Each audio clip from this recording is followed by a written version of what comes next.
নমস্কার সবাইকে। বিথি পাঠশালা ইউটিউব চ্যানেলে সবাইকে অনেক অনেক স্বাগত। আজকে নিবেদন টেনিদা গল্প সমগ্র থেকে একটি বিখ্যাত গল্প ক্যামোফ্লেজ। তবে আজকে গল্প শুরু করার আগে আমার চ্যানেল যারা নতুন তারা চ্যানেলটিকে অবশ্যই সাবস্ক্রাইব করে ভিডিওগুলিকে লাইক করে দেবেন।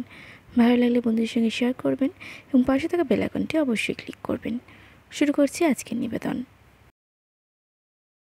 চাটুজ্যেদের রোয়াকে গল্পের আড্ডা জমেছিল। আমি, ক্যাবলা, হাবুল সেন আর সভাপতি আমাদের পটলডাঙ্গার টেনিদা।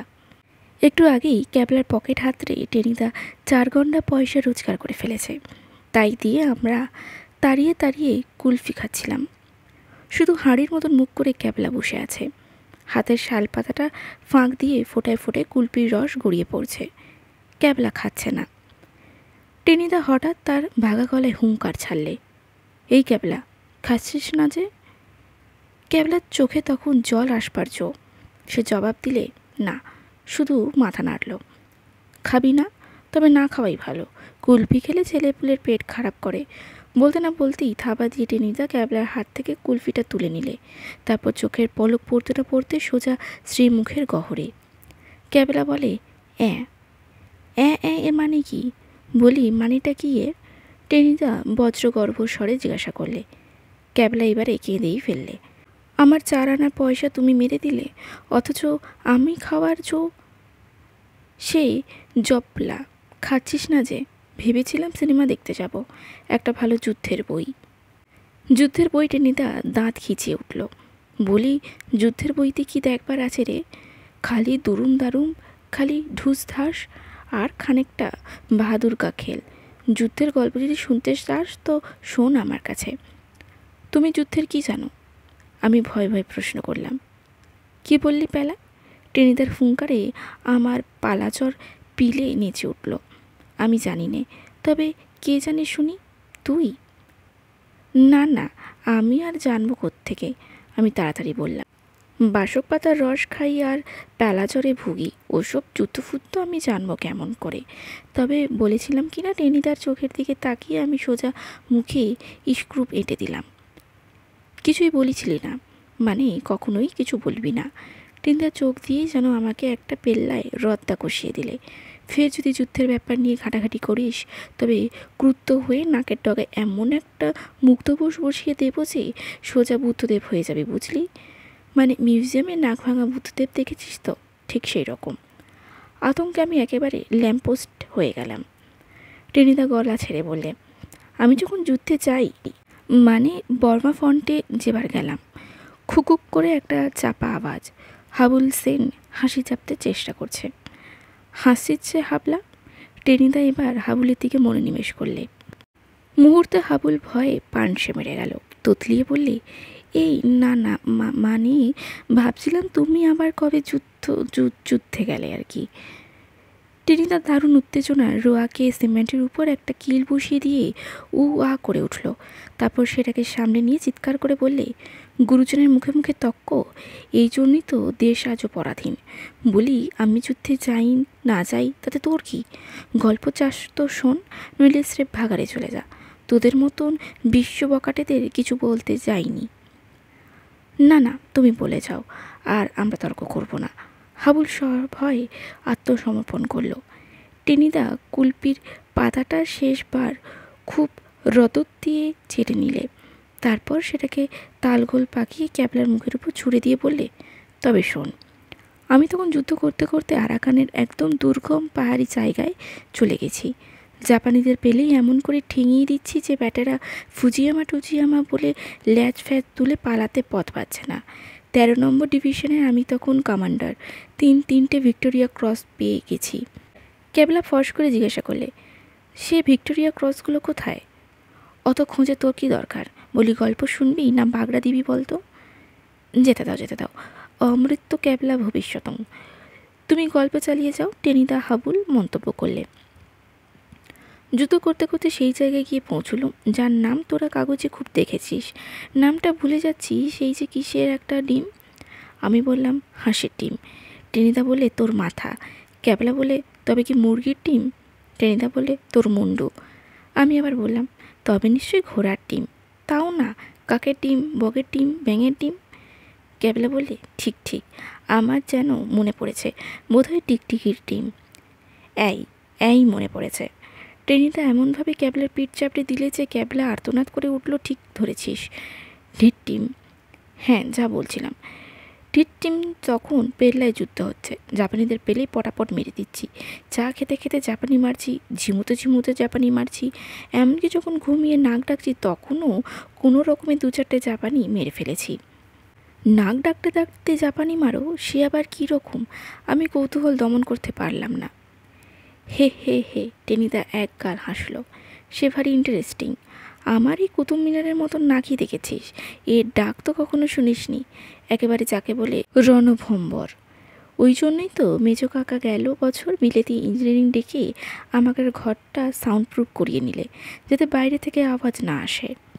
তাছাড়া পাড়ার লোকে কর্পোরেশনে লেখালেখি করছিল কি না, একদিন তো পুলিশ এসে বাড়ির তছনছ, রোজ রাত্রে এ বাড়িতে মেশিন গানের আওয়াজ পাওয়া যায়, নিশ্চয়ই এখানে বেআইনি অস্ত্রের কারখানা আছে। সে এক কেলেঙ্কারি কাণ্ড। যাক, সে গল্প আর একদিন হবে। হ্যাঁ, গল্পটা বলি। রোজ রাত্রে ট্রেন্স থেকে আমার নাকের এমনই আওয়াজ বেরোতো যে আর সেন্ট্রি দরকার হতো না। জাপানিরা ভাবতো সারা রাত বুঝি মেশিন গান চলছে, তাই পাহাড়ের ওপার থেকে তারা আর নাক গলাবার ভরসা পেত না। আমাদের যিনি সুপ্রিম কমান্ডার ছিলেন, নাম বোধহয় মিস্টার বোগাস, তার মগজে শেষে একটা চমৎকার বুদ্ধি গজালে। তিনি একটা লোক রাখলেন, সে ব্যাটা সারা রাত আমার পাশে বসে থাকতো আর আমার নাকে একটার পর একটা শীষের গুলি, পাথরের টুকরো যা পারতো বসিয়ে দিত। 8 সেকেন্ডের মধ্যেই টেনিদা বন্দুকের মতন 2টো গুলি সেটা ছিটকে বেরিয়ে যেত।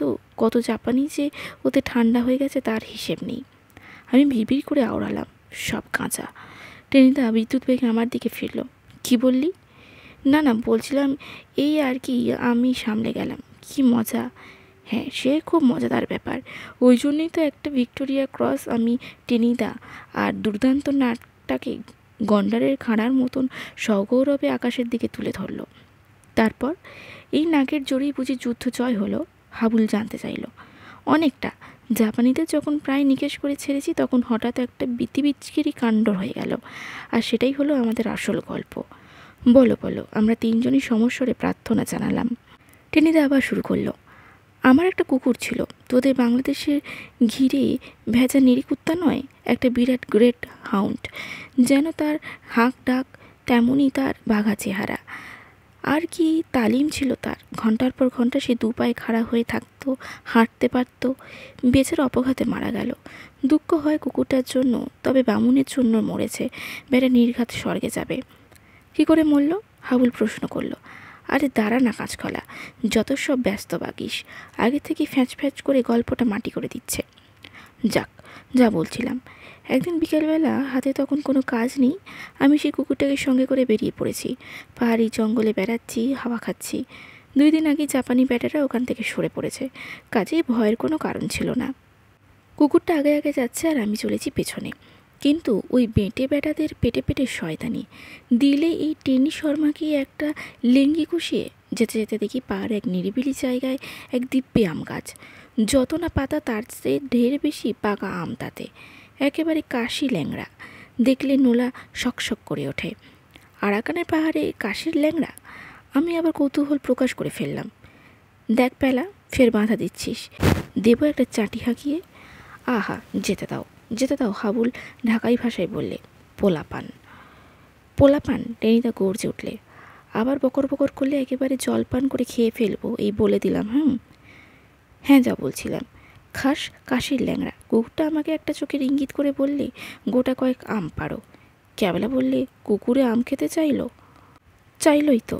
এ তো আর তোদের এটুলি কাটা নিরিকুত্তা নয়, স্রেফ বিলেতি গ্রেট হাউন্ড। আম তো আম, কলা, মূলো, গাজর, উচ্ছে, নলতে শাক, সজনে ডাঁটা সবই তরি তরকারি সব খায়। আমি আম পাড়তে উঠলাম, আর যেই ব্যাটা ওঠা টেনিদা থামলো। কি হলো? যা হলো তা ভয়ঙ্কর। আম গাছটা হঠাৎ জাপানি ভাষায় ফুজিয়ামা টুজিয়ামা বলে ডালপাল্লা নিয়ে আমায় সাপটে ধরলে।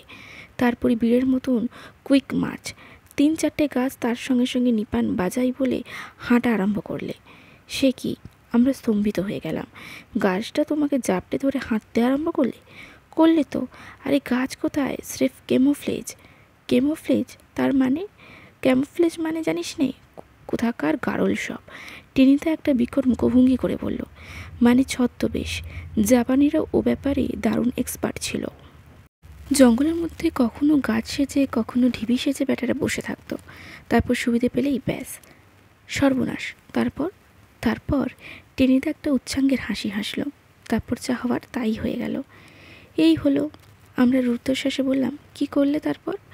আমাকে ধরে চাপটে জঙ্গলের মধ্যে নিয়ে গেল, কেমোফ্লেজটা খুলে ফেললে, তারপর 32টা কোদালের মতন দাঁত বের করে পৈশাচিক হাসি হাসলো। কোমর থেকে ঝকঝকে একটা তলোয়ার বার করে বললে, mister, we will cut you. কি ভয়ানক! ক্যাবলা আর্তনাদ করে উঠলে, তুমি বাঁচলে কি করে? আরে আর কি বাঁচা যায়? বলে নিপ্পন বানজাই বলে জাপানের জয় হোক, তারপর তলোয়ারটা উপরে তুললে।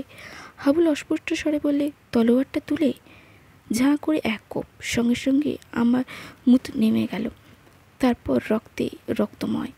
ওরে বাবা! আমরা তিনজনে একসঙ্গে লাফিয়ে উঠলাম। তবে তুমি কি তাহলে ভূত? ধুর গাধা, ভূত কেন হব? ভূত হলে কারোর কি ছায়া পড়ে? আমি জল চাংতে বেঁচেই আছি, কেমন ছায়া পড়েছে দেখতে পাচ্ছিস না? আমাদের তিনজনের মাথা বোঁ বোঁ করে ঘুরতে লাগলো। হাবুল অতি কষ্টে বলতে পারলো, মুন্ডু কাটা গেল, তাহলে তুমি বেঁচে রইলে কি করে? হুম, আন্দাজ কর দেখি। টেনিদা আমাদের মুখের দিকে তাকিয়ে মিটিমিটি করে হাসতে লাগলো। কিছু বুঝতে পারছি না, কোনো রকম বলতে পারলাম না আমি। মনে মনে তখন রাম নাম জপ করতে শুরু করেছি। টেনিদা বলে, ভুল করে তাহলে কি এতকাল একটা স্কন্ধকাটার সঙ্গে কারবার করছি? দূর গাধা! টেনিদা বিজয় গর্বে বলে, কুকুরটা পালিয়ে এলো যে, তাতে কি হলো? তবু বুঝলি না? আরে ওখানে যে কেমোফ্লেজ। আরে ধ্যাত, তোদের মগজেই বিলকুল সব ঘুটে, এক ছটাকো বুদ্ধি নেই। মানে আমি টেনি শর্মা, চালাকিতে এমন 500 জাপানিকে কিনতে পারি। মানে আমি কুকুর সেজেছিলাম, আর কুকুরটা হয়েছিল আমি। বেটে বেটাদের শয়তানি জানতাম তো। তখন ওরা আমার মানে কুকুরটার মাথা কেটে ফেলেছে, সেই ফাঁকে লেজ তুলে আমি খাওয়া। আর তারপরেই পেলাম 3 নম্বর ভিক্টোরিয়া ক্রসটা। টেনিদা পরিতৃপ্তির হাসি নিয়ে আমাদের সকলের বোকাটে মুখগুলো পর্যবেক্ষণ করতে লাগলো। তারপর একটা পৈশাচিক হুঙ্কার ছাড়লো, 2 আনা পয়সা বার কর বেলা, ওই গরম গরম চানাচুর যাচ্ছে। আজকের গল্পটি কেমন লাগলো কমেন্টে অবশ্যই জানাবেন। ভালো লাগলে লাইক করবেন, বন্ধুদের সঙ্গে শেয়ার করবেন এবং পাশে থাকা বেল আইকনটি অবশ্যই ক্লিক করবেন। নমস্কার।